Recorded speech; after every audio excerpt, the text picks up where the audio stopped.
પાટણમાં રાણીની વાવ ઉત્સવ 2024નું આયોજન કરાયું હતું. ગુજરાત સરકારના રમતગમત, યુવા અને સાંસ્કૃતિક પ્રવૃત્તિઓ વિભાગ ગાંધીનગર તથા જિલ્લા વહીવટીતંત્ર પાટણના સંયુક્ત ઉપક્રમે વિશ્વ વિરાસત રાણીની વાવ ઉત્સવ યોજાયો હતો, જેમાં સુપ્રસિદ્ધ કલાકાર પ્રહર વોરા તેમજ કલ્યાણી કૌઠાળકરે રાણકી વાવના સૂરોનો શણગાર કરીને ચાર ચાંદ લગાવી દીધા.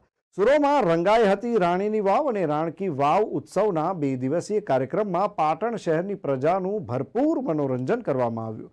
આયોજિત કાર્યક્રમમાં વિવિધ અધિકારીઓ અને પદાધિકારીઓ તેમજ મોટી સંખ્યામાં પાટણના નગરજનો ઉપસ્થિત રહ્યા હતા. આપણે જણાવી દઈએ કે ગુજરાતની પ્રાચીન રાણકી વાવને યુનેસ્કોની વર્લ્ડ હેરિટેજ સાઇટની યાદીમાં સ્થાન મળ્યું છે. પાટણમાં આવેલી 11મી સદીમાં નિર્માણ થયેલી વાવને યુનેસ્કોની યાદીમાં મુકાઈ હતી.